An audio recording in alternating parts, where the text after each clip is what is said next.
Hello, good morning, welcome. I am Samuel Trapp. This is International Flavor. You are listening to Damn Radio.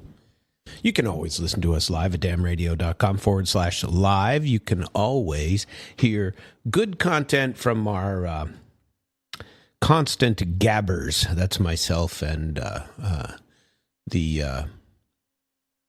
let's call him Indomitable, J.R. Hartenstein, and he is awesome stuff. And he has created this platform for us to get on and talk all we like. And so he allows us to do that. I try to do it every morning, 7:30 to 9 a.m. Central Time for Monday through Thursdays. Fridays, I switch to 7 a.m. to 8:30 for Civic Outlaws. And I try on Sundays to be here at 9 o'clock in the a.m. and do a Russian version. That one is the...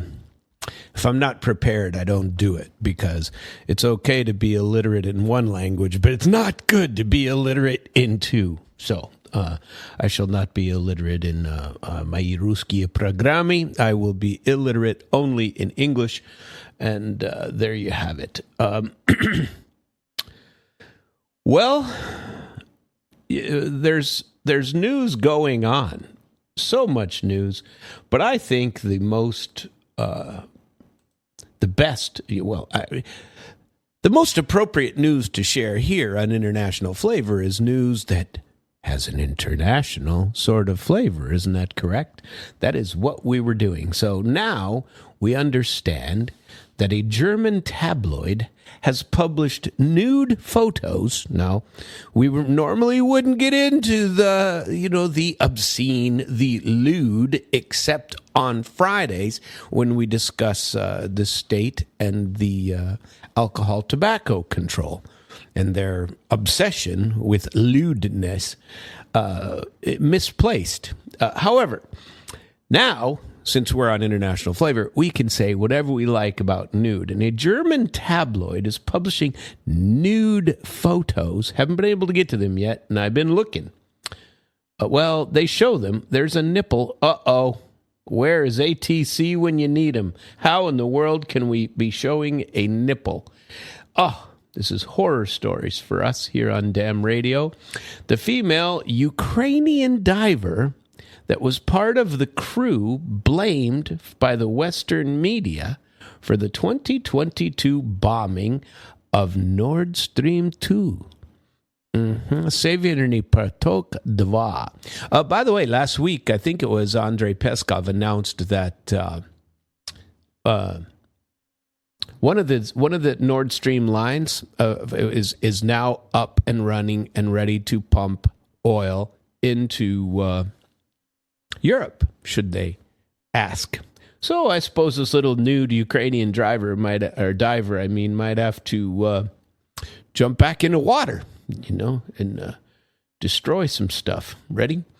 German tabloid Bild. If you want to find these pictures, you can see the nude images of this Ukrainian woman allegedly linked to the 2022 sabotage of Nord Stream pipelines for gas. According to media reports, the woman was part of a group of Ukrainian nationals suspected by German investigators of renting the yacht Andromeda to carry out the sophisticated underwater operation. Her name is Ukrainian diver Valeria Chernyshova. Claims about the woman's past as an erotic model, identified under the alias Freya, were first reported by Wall Street Journal chief European political correspondent Bojan Pansevsky in his book on the Nord Stream attack. His account is based on interviews with individuals allegedly connected to the case. I need to find this book for Bojan Pen. Maybe it's Pansevsky, you would think, but it's a C in there. So who knows if they do it S or Ch. Pansevsky is what it appears to be, Polish guy. So we're going to find his book, and we're going to offer it for sale here. Actually, we're going to try to find it in the English language. Nord Stream. We're doing the research right in front of you here today. Nord Stream book. And where is it? And where can we buy it? We can find out about the Nord Stream. The Nord Stream Conspiracy. It's available on Amazon. Holy shnikes, we might have to buy this. The Nord Stream Conspiracy, the inside story of the explosions that shook the world, a riveting expose on the attack of the Nord Stream pipelines, the largest act of sabotage in modern history. Not true, though, because now, yesterday and the day before, 108, 2 days ago, the Ukrainians only sent 3 drones. Yesterday, they sent 140-something, and over the weekend, they sent a pretty good number. And they're attacking a place called Tuapse. And Tuapse is on the Black Sea near Sevastopol, and it houses refinery, huge Tuapse refinery, down to 9% capacity, according to what they say, because the Ukrainians are blowing up. There's like some 50-something tanks, and the Ukrainians have blown up nearly all of them with these attacks, and they've done the same up in St. Petersburg. So get ready to hold on to your wallets, because when refineries are gone, that means what? That means oil is gone. And so where are you going to get it? We got Trumpster over here bombing. I'm going to send you back to the Stone Ages, Iran. And Iran's going, well, that's fine, but we're taking all your oil capacity with us. So the only people a little bit, and don't think that we're exempt. If you live near a oil refinery, I'd move even now. You don't want to live nearby one of those, because these drones will go everywhere. And the Ukrainians are pretty good at this. The Ukrainians are fighting in Mali against the Russians. The Russians are trying to support the government after the French departed Mali. I got a little story on that for you today. But this is a Scandinavian, in September 22, Scandinavian seismologists detected what seemed to be an undersea earthquake near the Danish island of Bornholm. Instead, several explosions destroyed Nord Stream, the $20 billion pipeline system transporting cheap Russian gas to Germany under the Baltic Sea. The mysterious blast shifted global politics, disrupted European economies, and triggered a manhunt that strained relations within the NATO alliance. Drawn on years of first-hand reporting, can't be that many years, it was only 2022. Award-winning Wall Street Journal correspondent Bojan Pansevsky presents the definitive behind-the-scenes account of this audacious operation, authorized at the highest levels of Ukrainian leadership. Mission was ostensibly unofficial, conducted with secrecy. Pansevsky secured exclusive access to German investigators and their political overseers, ooh, I love that word, as well as the Ukrainian agents who executed the attack. A team of intelligence officers, military personnel, and civilian divers. Saboteurs operated on a shoestring budget, used a small rented yacht with 7-member crew to conduct the strike at great risk in extremely turbulent water. The Nord Stream Conspiracy addresses 2 leading theories about who was responsible, the Russia or the U.S., and explains how these narratives developed, including the popular U.S. theory involving the CIA, which knew about the plot. This gripping account exposes human stories and moral complexity behind one of the most remarkable geopolitical mystery. It's not a freaking mystery. One that redefined modern warfare. It didn't even redefine modern warfare. But that doesn't mean I'm not going to buy the book, Mr. Bojan Kopinski. You can get it on Kindle for $15.99. You can get a hardcover version for $29.99, or the audiobook for free with a free trial of I forget what that's called, but I have it. I have an Audible account. I'm going to download this sucker on Audible because I want the Audible book. Oh, this is fantastic. I can now listen to it in the car. See, now you guys have learned right along with me what is going to happen here. But we still have to go back to the German tabloid and finish up about the Ukrainian diver Valeria Chernyshova. Chernyshova is probably how it's pronounced. Chernyshova. Chernyshova? Miss Black. Cherny is black, so she's Valeria Black. Let's see. In his book, blah, blah, blah. His account is based on interviews with individuals allegedly connected to the case. The photos, now we're back to nudity, which we like also. The photos released by Bild include fully naked images said to show Freya, whose real name was previously reported as Valeria Chernyshova. One image shows her featured in the 2004 erotic magazine cover. She made it to the cover. Another one shows her on the sofa, but her face was obscured in both photos. Well, photo concourse. The photo concourse of her is there. And Raskazi i Novosti, Svetlana is listed also in Surprise. What else do they say on there? This is, there she is.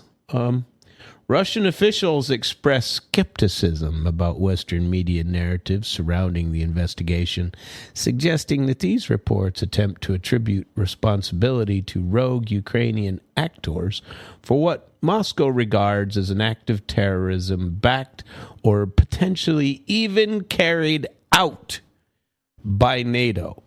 So here on International Flavor, where the truth just tastes better, we just got all kinds of things. Nudity. That was fun. We had some nudity in there. And we actually even... So they obscured the naughty bits, but they did expose the nipples of this girl. So they blurred out her face. But they showed the nipples, showed the weird positioning, that they think is somehow very attractive when they, I don't know what, are being sexy, I suppose. And, there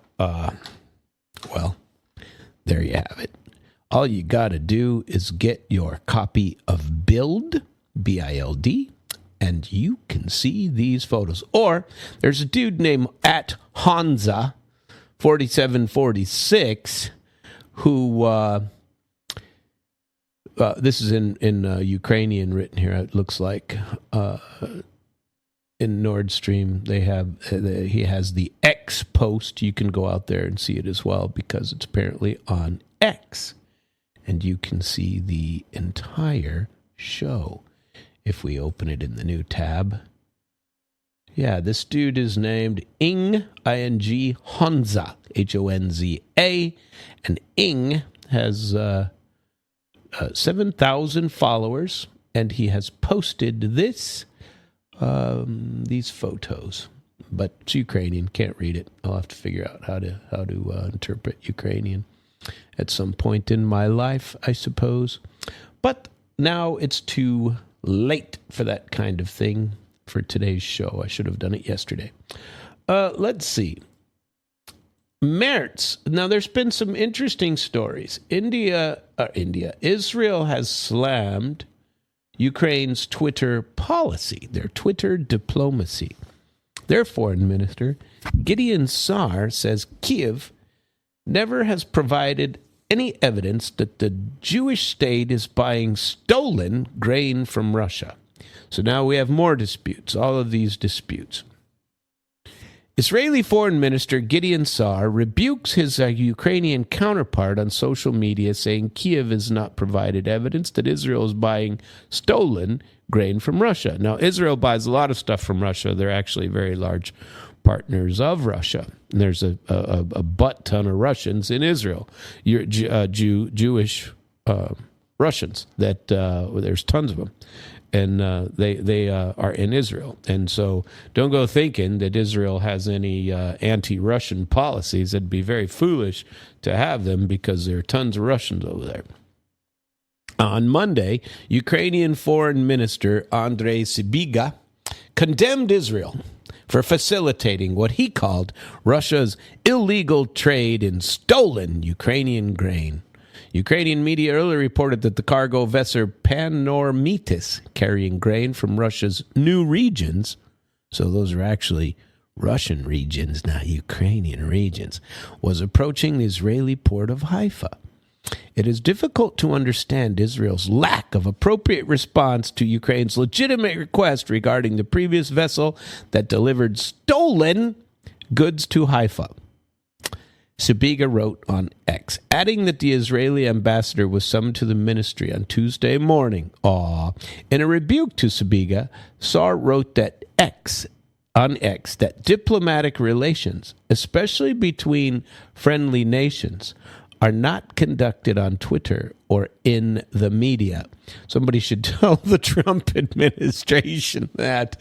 That's funny. Allegations are not evidence. Evidence substantiating the allegations has yet to be provided. You did not even submit a request for legal assistance before turning to the media and social network. Well, frankly, that's all a lot of people have.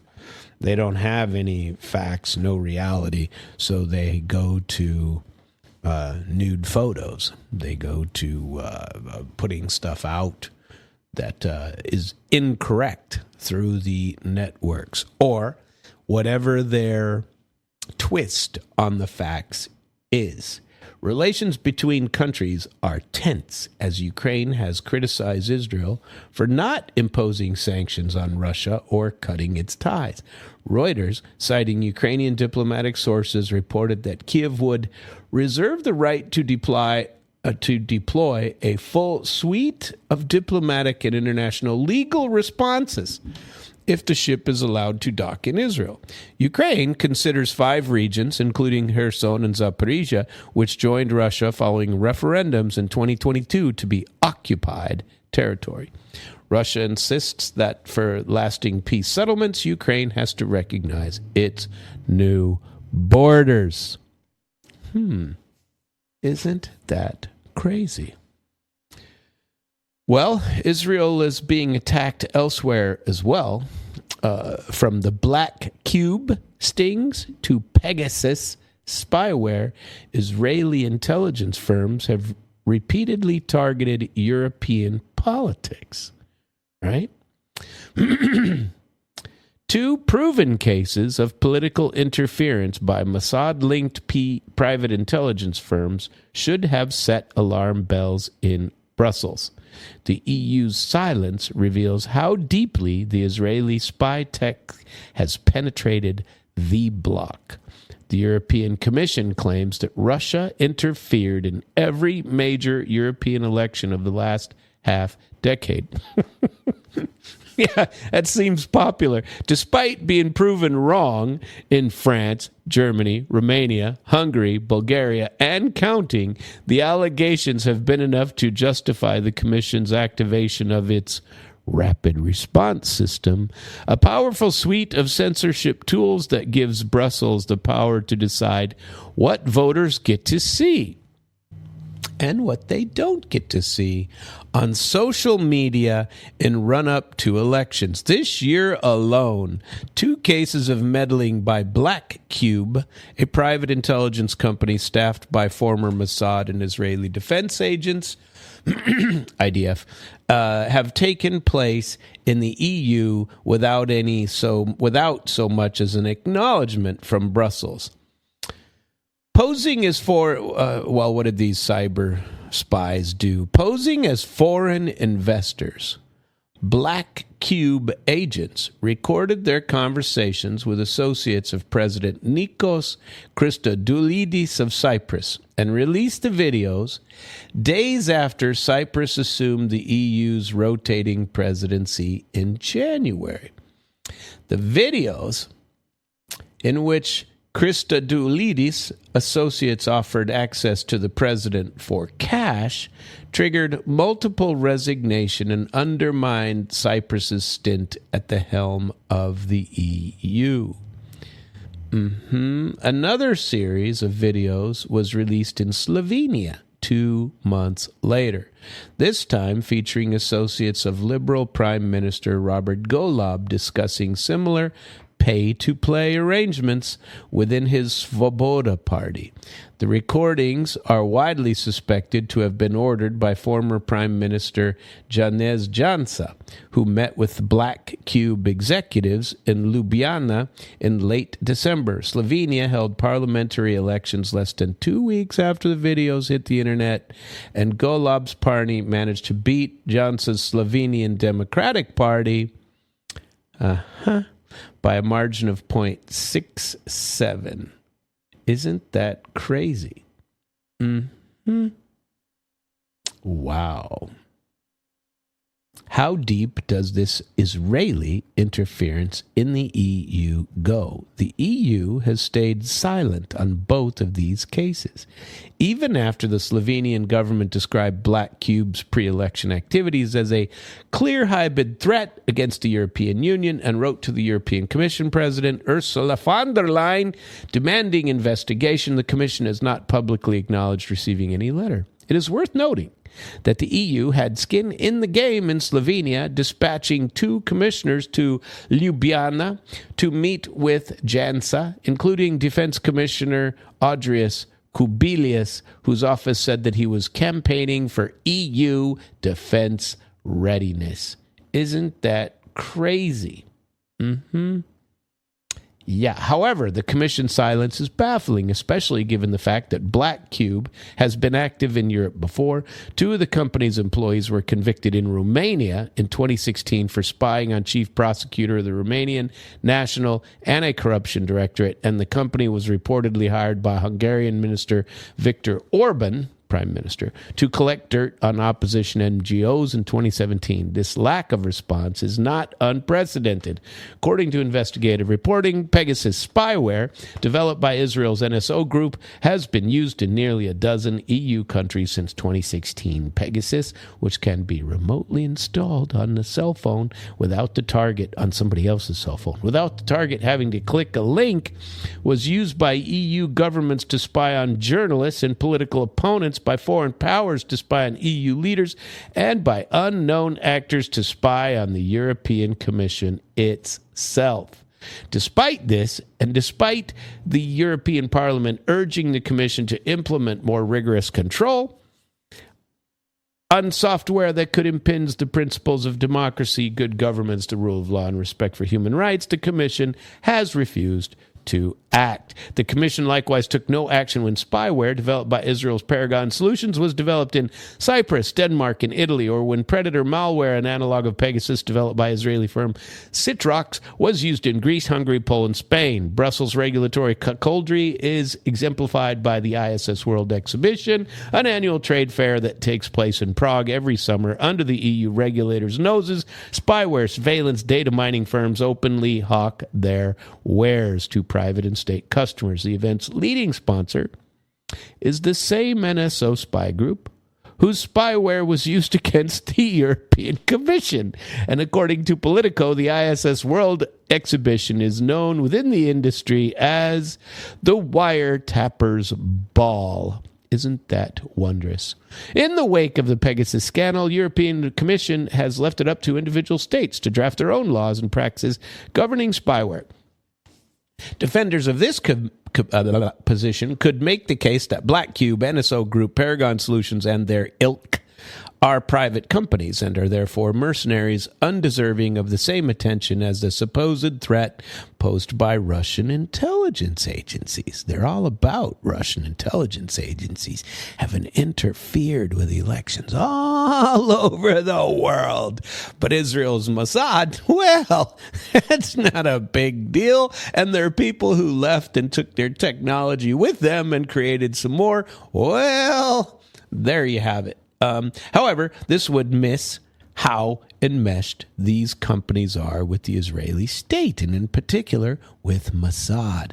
Black Cube was founded by 2 IDF intelligence veterans and counts on International Advisory Board 2 former Mossad directors, a former Israeli police commissioner, and the former chief of Israel's National Security Council. One of the NSO Group's 3 founders served in both the IDF and Mossad. Citrox received startup funding from Israel Aerospace Industries, was later bought out by a former IDF colonel. Paragon Solutions was founded by none other than former Israeli Prime Minister Ehud Barak, along with a former commander in the INF Unit 8200, a clandestine intelligence unit within the Israeli army. All 4 companies employ veterans of Unit 8200. Within the world of espionage, it is an old adage that there is no such thing as a former spy. As the activities of these companies suggest, Israel's private intelligence sector shares the same goals as the Israeli state. In Slovenia, Black Cube intervened against Golob, who has recognized the state of Palestine. banned the import of goods from illegal Israeli settlements in the West Bank, and weighed joining South Africa's genocide case against Israel at the ICJ, International Court of Justice. Jens, on the other hand, is a close ally of Israeli Prime Minister Benjamin Netanyahu and has equated recognition of a Palestinian state with supporting the terrorist organization Hamas. Let's go up here. We need to see something because I want to make sure.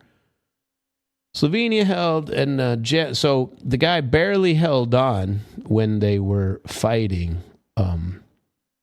these issues. Israel's defense minister classifies spyware programs like Pegasus and Predator as weapons, meaning it has final say over who NSO Group, Citrox, and their competitors can sell to.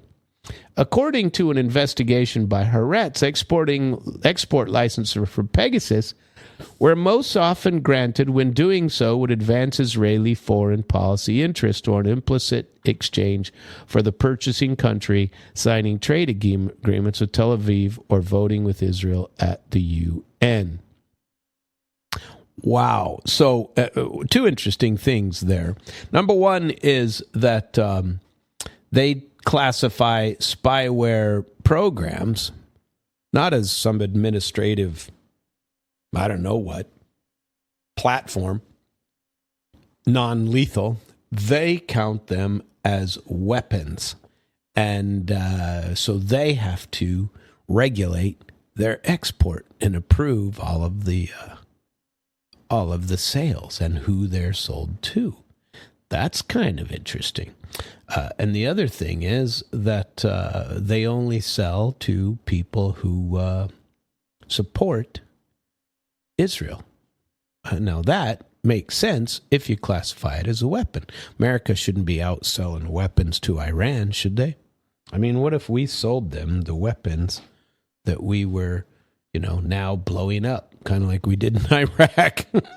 Everywhere else we went, we arm the guys and end up fighting them a few years later.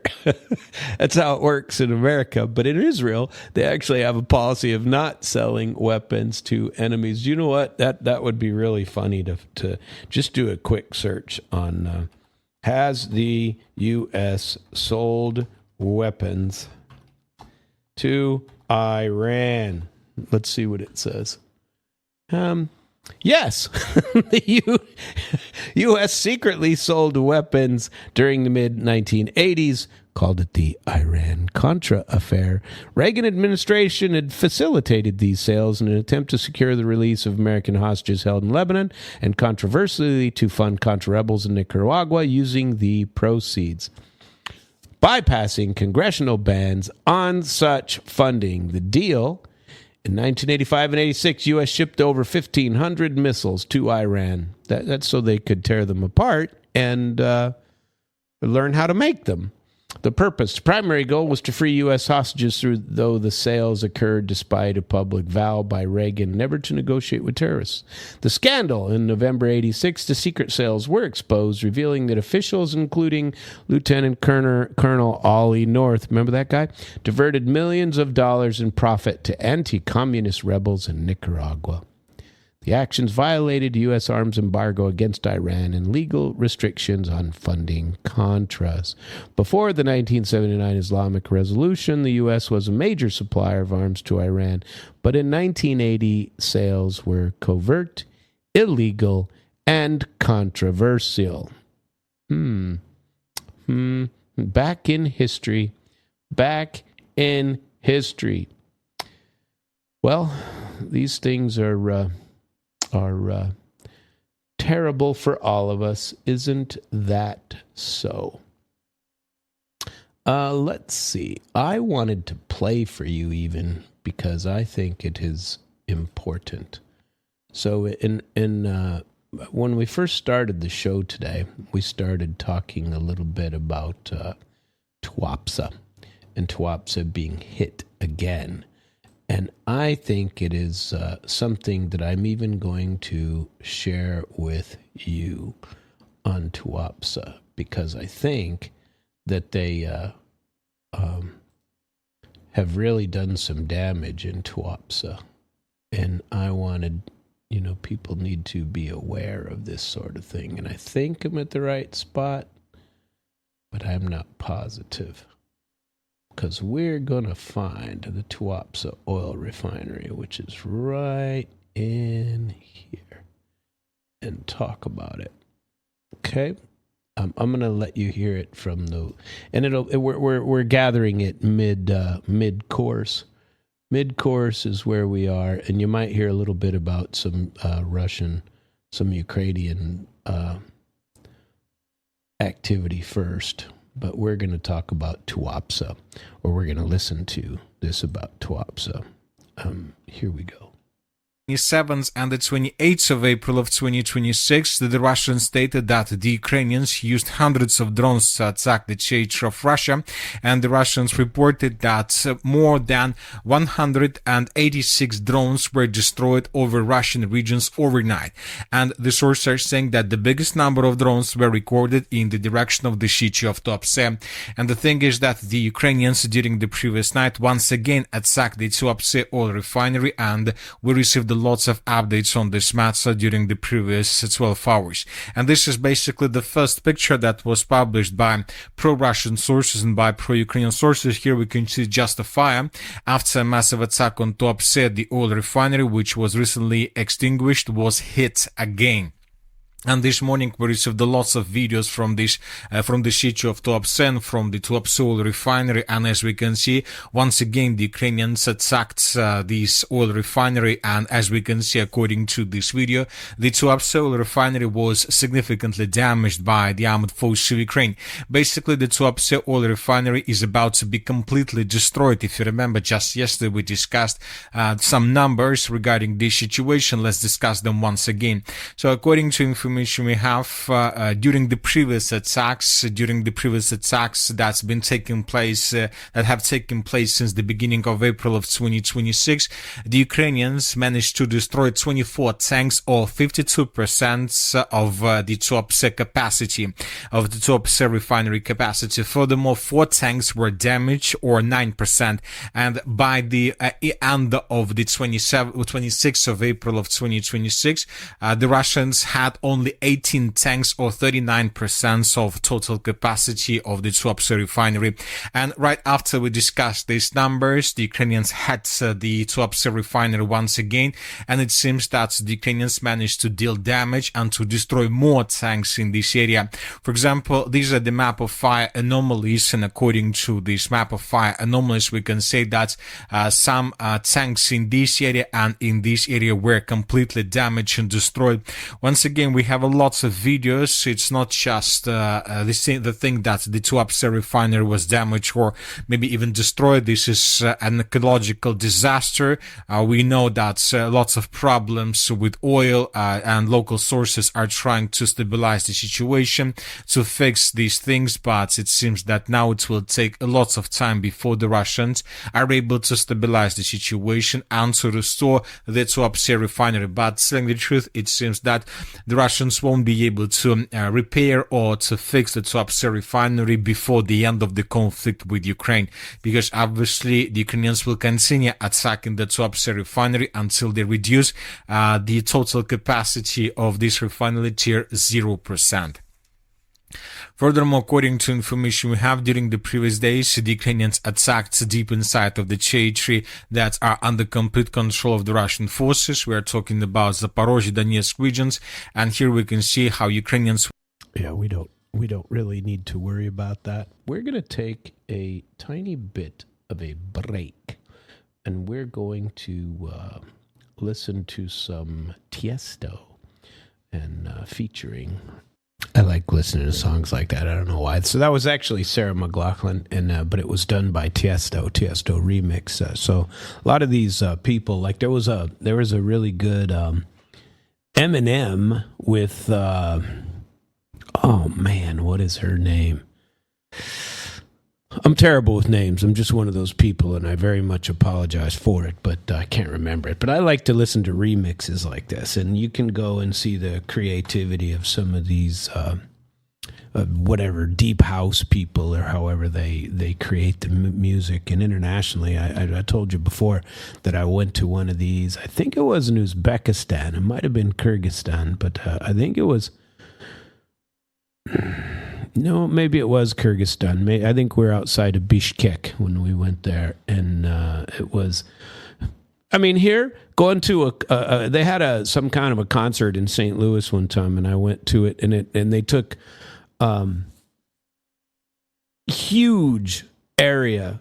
And I went to another one in Florida, and they take these huge blocks and blocks of park, and they shut them off, and they have selling booths everywhere, and it's an all-day music of this type of electronic, of deep trance, of house, of whatever it is like that. And you can go all over the place. There are several different stages, and they have them, and the biggest performers are people like this guy, Tiesto, and Paul, I think the guy's name is Paul Van Dyke, and there's a couple other great big ones that you can go and listen to, and they take all these remixes of all these songs. And for me, it was something, I don't want to say it was new, because I always liked that stuff. I went to some clubs in Berlin way back in the 90s, and I went to some in Munich over there when European kids were going crazy on this. I've never done any in New York or anything like that. Assumedly, we have them as well in some of these places, but I'm telling you, they're massive. And you go to these, and there are so many people floating around. The one in Bishkek was probably the smallest,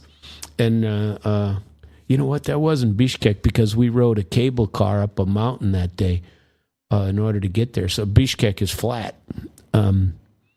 I don't remember. It doesn't matter. It was somewhere in a foreign country. And it only costs like the equivalent of, I don't know, $15.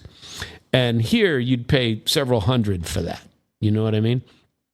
And $15, and they had, an all-day affair, stalls and drinking and games and walk out, and there's bars, and it was a very large area. It was really kind of cool, and everybody walking around, hundreds of different languages, people from everywhere, enjoying stuff. Because on the European and the Asian sides, they think differently than we do. If you don't speak English, that's okay.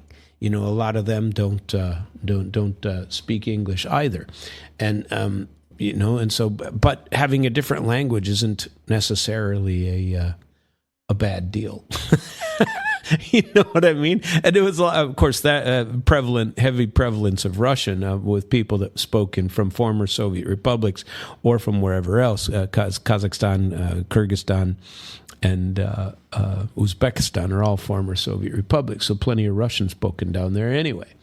And at any rate, I don't know why I like playing songs like that, but that was the song's called Delirium with Sarah McLachlan, and it's a Tiesto remix of that same song and event, which I've played for you here. Yesterday, I learned that if I'm going to broadcast them later on my at least on the YouTube side.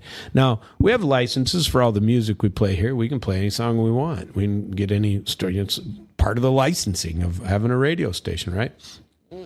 But if you store it and put it out later, U.S. soldier charged with using classified oh yeah, that's the guy I told you about yesterday. Did you hear about this guy? This guy...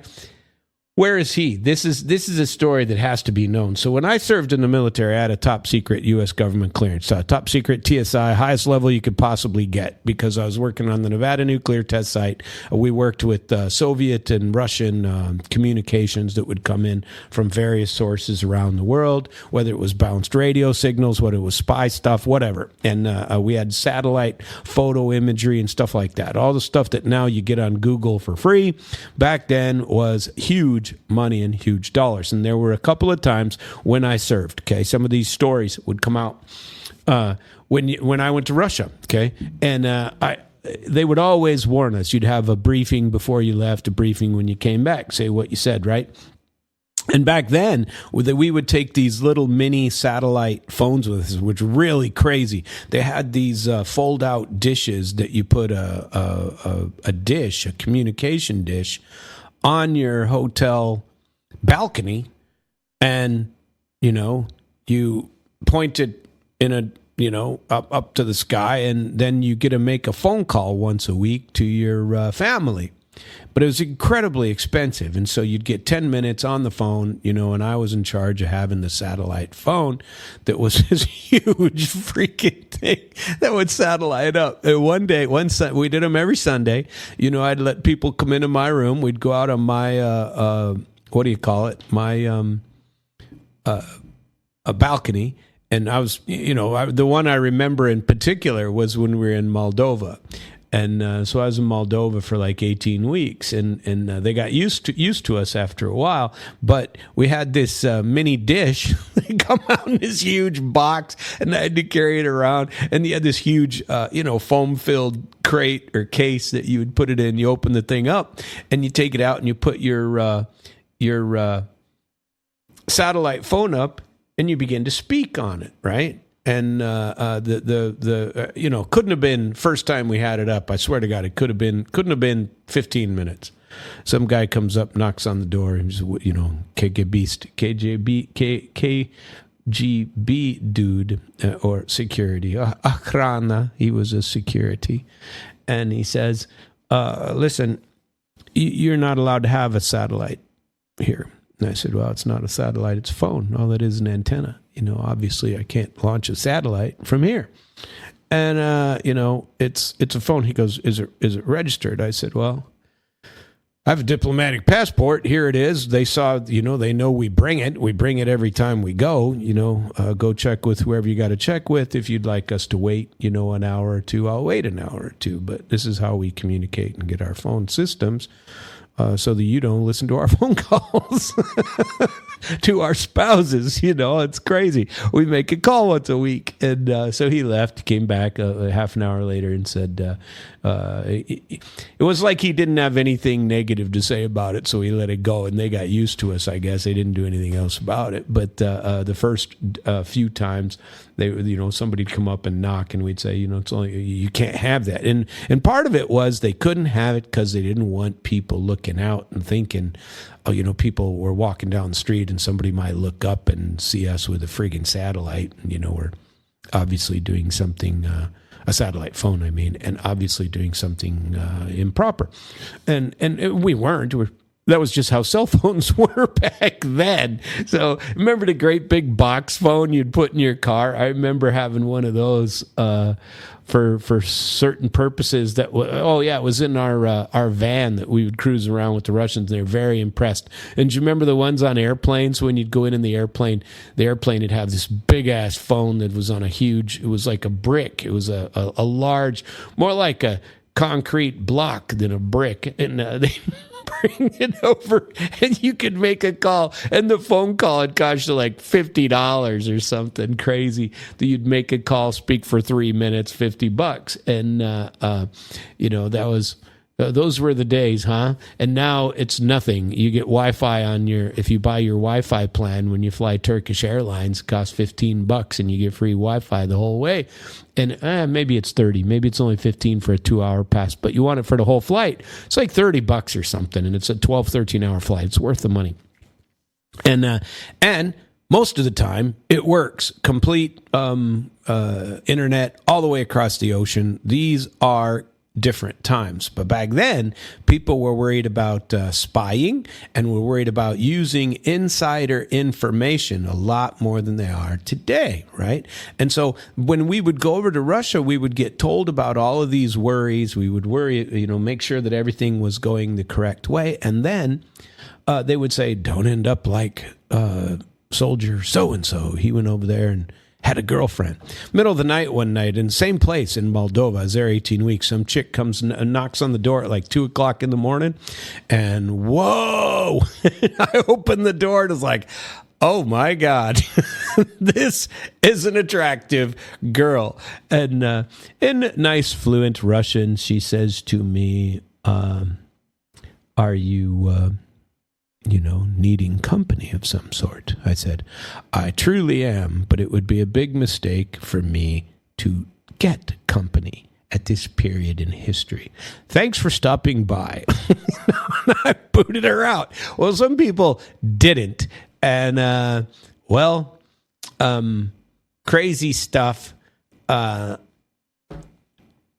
would always occur. And there was a lot of Well, I wish I could remember some of them, some of the names of people who would end up taking secrets. We didn't know anything really secret. It was crap, and it was like, oh yeah, we everything that we do now, or that we talked about back then, was not remotely important even, and except it was, but everybody threw them out the window. There are no nuclear threshold test ban treaty obligations anymore. There's no intermediate range nuclear forces treaties anymore, and we are expanding warfare, not curtailing it. And so that's where we are today. But that doesn't mean that people should be able to use their influence, their knowledge, their systems to individually profit from what they have done. And it's think about this. This guy, the one that I'm talking about, let's get his name so we make sure we have it. The guy who went to, who was part of the Venezuela attack team and in the U.S., and he was a military guy. He profited from this. He bet $30,000 on Maduro being removed from office, and he knew about the events because he was involved in them, and so he places a bet. And he was a high-ranking dude. This is a freaking idiot. U.S. Army Special Forces soldier, identified as Master Sergeant Gannon Ken Van Dyke, was arrested for using classified information to bet $30,000 on a prediction market about the January 3rd, 2026 U.S. capture of Venezuelan leader Nicolas Maduro. He earned $400,000 profit from his bet just before the operation was finalized. The incident known as Operation Absolute Resolve, involved U.S. Special Forces raid on January 3, 2026 in Caracas, which resulted in apprehension of Maduro. The bet, soldier placed roughly $32,000 to $33,000 on Polymarket. Now, this was interesting to me when I first heard the case, and I haven't looked into it. I want to, because I want to make some bets and predictions. I'm not involved in any of that crap. Why not go make some bets on what's going to happen? Wouldn't that be fun? So instead of us opining, apparently it's a reality. Instead of us out here opining, and they're always asking, well, what do you think's going to happen? What do you think's going to happen? I should have done this years ago when people were saying, Ukraine's going to kick the crap out of Russia in no time. Russia's just going to fall over. And the idiot experts that we've alleged were doing things. But this soldier bets 32, takes his, part of his pension there on Polymarket in December, late December, and he wagered that Maduro would be out of power by January. He was charged with confidential government information for insider trading. Now, here's the problem. Everybody's doing insider trading. What about all these oil people that have inside information? Hey, make sure you put some money on this. And so they put millions, put all their best customers on it, and they make shit tons of money. Pardon my French. Nobody goes after them, And when the Straits of Hormuz are closed, suddenly oil futures go up, and it's the futures market where people make the biggest piles of cash, is on the futures. So if you happen to know that the Russian Tuapse refineries are going to be bombed, why wouldn't you, Ukrainian, take the money that you've stolen from the United States and put it in the market? And that's how they make their money. That's a little bit cleaner than just stealing the money. They take the money they've stolen, a small amount, which, $1 million, and they put it on a futures market, knowing that what they're about to do is going to have great trade significance, and then they bomb the Tuapse oil reserve. The oil reserve people get up in the morning and go, look at this, 3 refineries are bombed overnight. That's going to stress the global market. Futures are going up. and everybody is buying is betting that oil prices are going to go up. And so the futures go up tenfold because the stock goes up tiny, the future goes up enormous. And that is how it works. So this guy takes his insider information and he gets rich. Rich, 400,000. This guy's a piker. He's a nobody. But you have to show somebody getting in trouble, government, right? Somebody has to get in trouble. Maybe he's, I honestly... Is betting, I mean, if I happen to know that a player is injured and nobody else does, is that insider gambling? I mean, insider gambling, what the hell is that? I mean, I don't know. But they're definitely charging with something. And this event is notable for soldiers using insider knowledge of a major military operation. This was put out in the Miami Herald for personal financial gain via a prediction market. Now, I was interested in this prediction market thing anyway. And this is an English Facebook post. Well, but nobody's out there. Al Arabia English. Nobody's even looked at it. Wonder if you gotta, in order to get into Polymarket. Okay. No thanks. U.S. soldier bet on Polymarket. Where is Polymarket? We want to get to Polymarket. Well, maybe we just have to type polymarket.com. I'll do that later. I'll get into my gambling on world events. We'll do it publicly right here.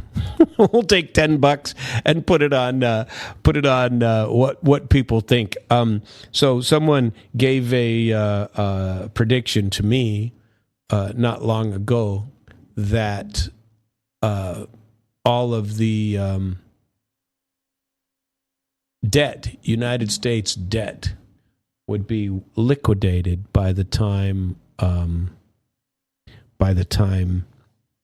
the old Trumpster leaves office. Now, if you have insider information that says that Trump's going to nationalize all the debt and forget about it, or do something and wipe it all out and say, sorry, we've taken all your debt and that's the end, which is probably about the only thing that would work right now. And the people that get screwed are rich anyway. What difference does it make? Or other countries that can recover.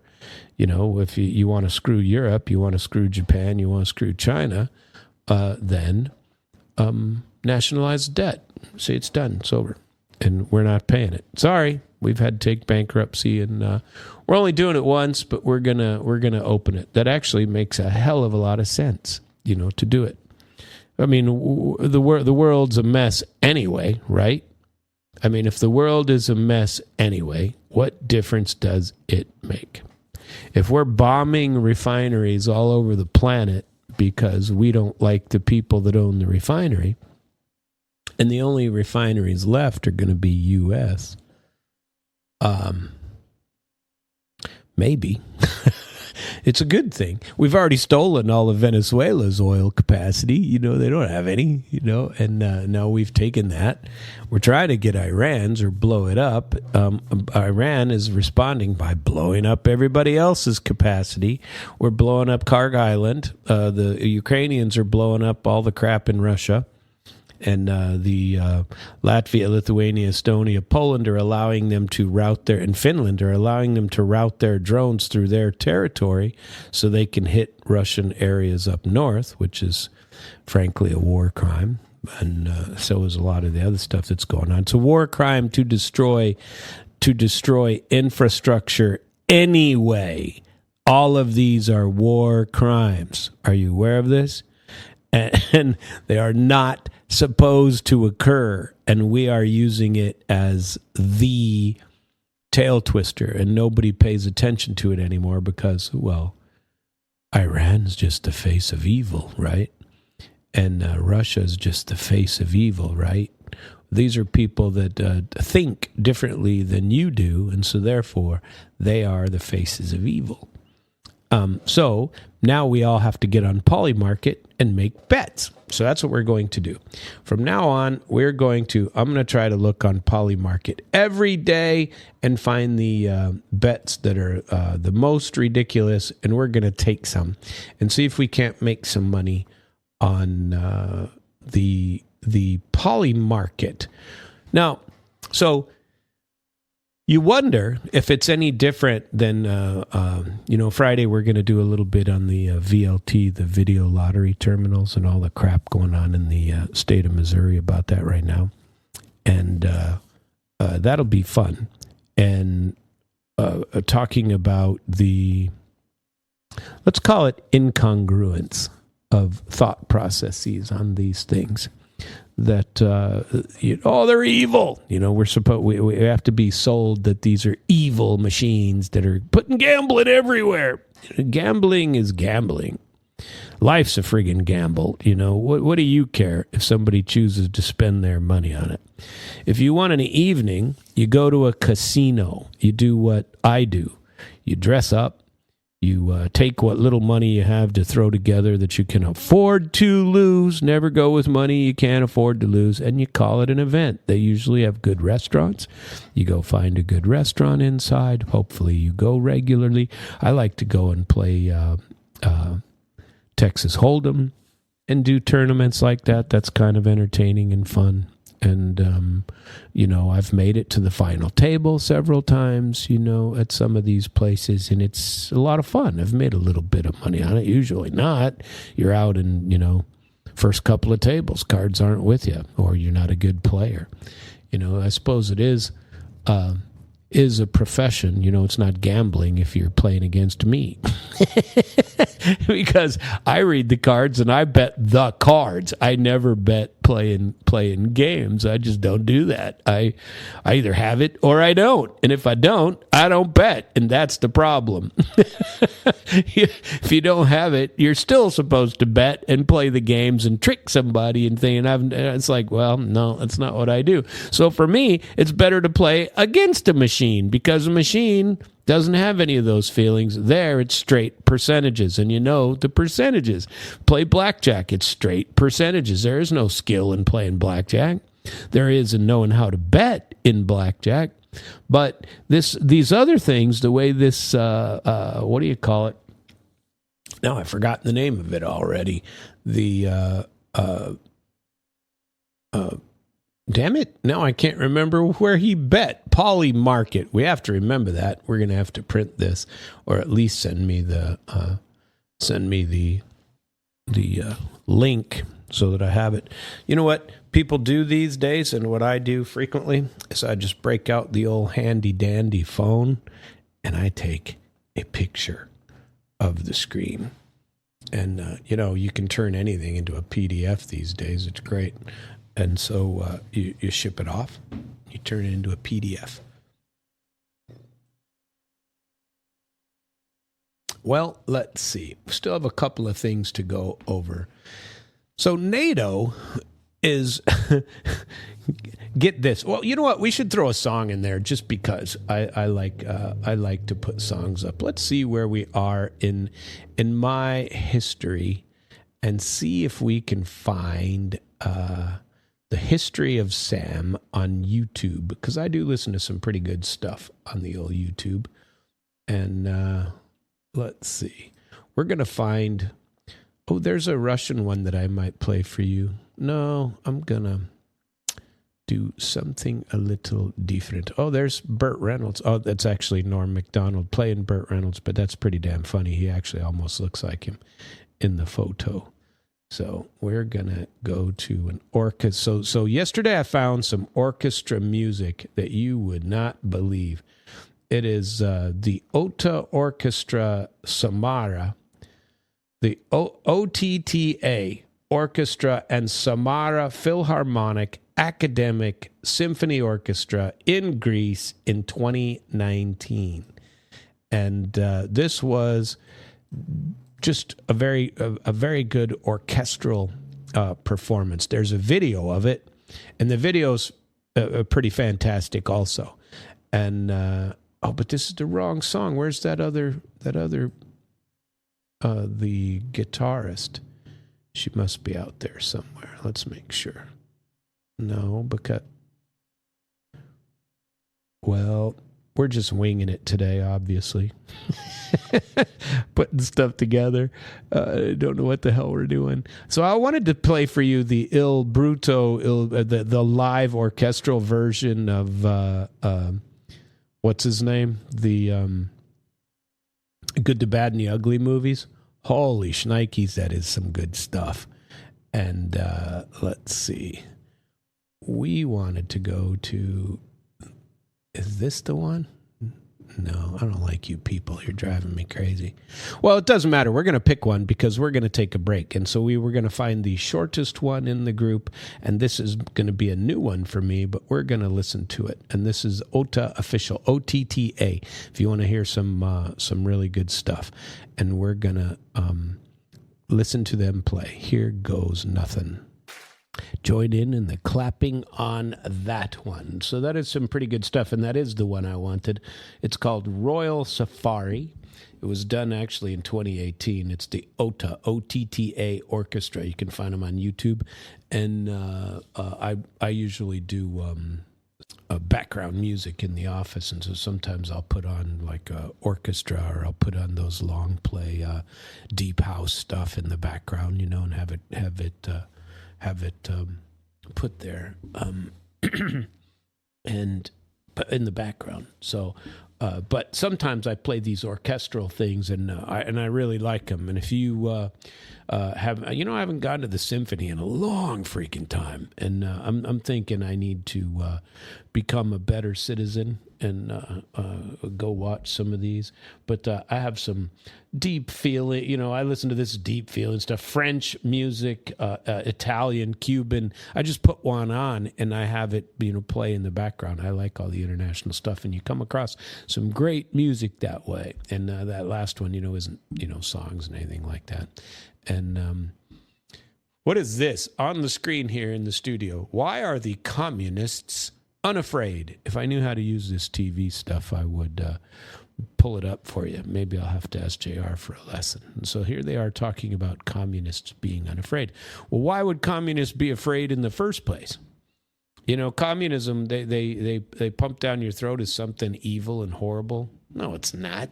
It's no different than any other form of government, friends and neighbors. It's unfortunately, the government takes over. It's always that way. Communism rules for thee, but not for me. The same as we have, but in reverse. Our people are all fabulously wealthy. Oh, wait, that's not a reverse. So were the communists. They were all fabulously wealthy. But there are a lot of people that didn't play along. They stayed out of it, right? So they used to have the... what do you call it? The komsomoltsi. And the komsomoltsi were children that went to these clubs to be prepped for later being in the party. And there when the Russians when I was with the Russians in the on the nuclear test site, we had a lot of downtime. Okay, there's only so much you can do if you're an interpreter and the people are digging a hole for 8 months. And what are you gonna after the first couple of days, there's not much to interpret. Well, we're watching the same guy dig the hole that he was digging yesterday, and we're doing it again today. It's Here's the hole. Let's watch it be dug. But we would have a lot of free time to talk about this, and they would talk about and make jokes about the komsomoltsi and about the party. And they'd say, oh, is he a member of the party? The joke would always end with, because they were all geologists, right? So all these guys were geologists, and they studied levels of the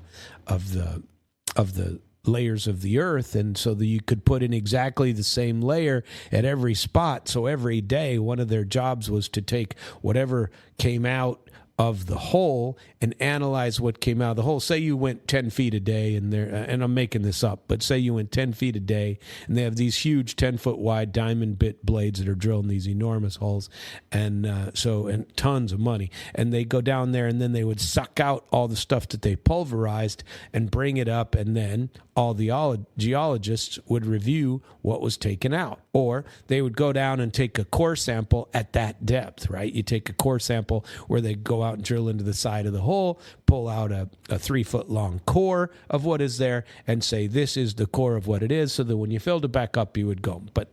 And so these core samples, very important, and all the geologists would go and review them and talk about all the, what's in there? Sandstone. Oh, gee, what's in this one? I don't know what. Limestone, and on and on and on.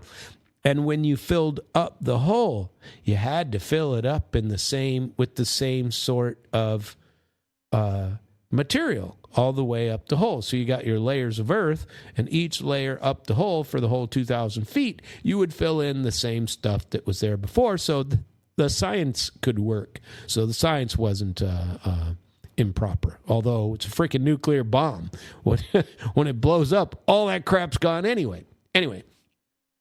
They would tell jokes about, they were all geologists, and they said that in college, when they were in college, they would tell jokes about being in the party. Is he a member of the party? And they'd say, oh, no, he doesn't do it. And they'd say, not the Communist Party, the Geologic Party, the party of geologists, the Geologicheskaya Party. And so they would always make jokes about that. Anyway, long, stupid story that has absolutely no story. But I had a lot of fun out there with those guys, and they were highly intelligent, and we had great discussions on many, many topics while we were out there doing various things. And anyway, it's an interesting old world out there. Where are we going to? Polymarket? Oh, yeah, I found Polymarket. Here's a New York Times article, if I can actually read it. And I don't think I can. No, they won't let me in. Yeah, why don't we take a Google account and see if they'll let me in? I don't think so. No, I got to do two-step verification and all this stuff. You don't get to read the articles. Let's see. What we do have, though, is why does Iran have, this is all over Reddit, right? Why does Iran have so much U.S. equipment and weapons? Yeah, bro.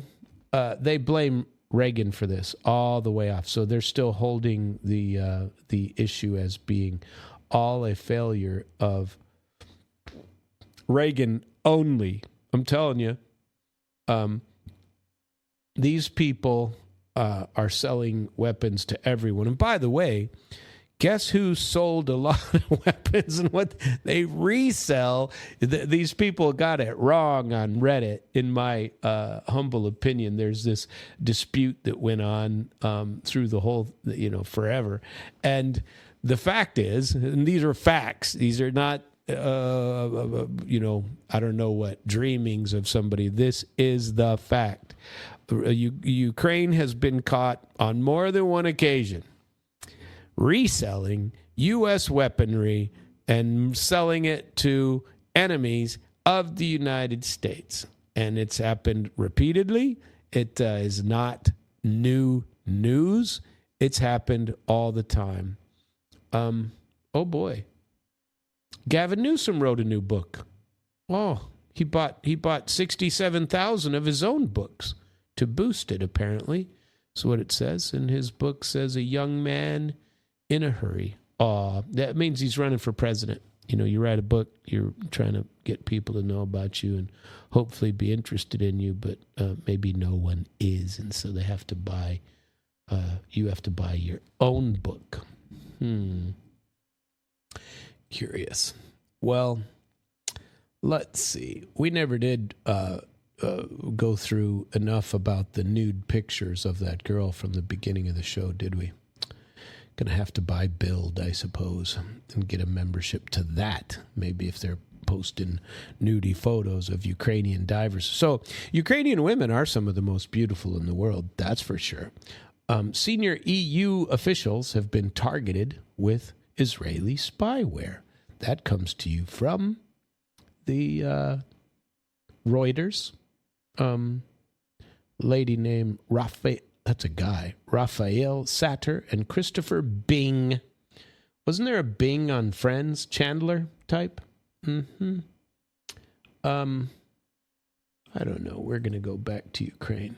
Okay. Friedrich Merz, Chancellor of Germany, says an eventual peace deal with Russia will require concession by Kyiv.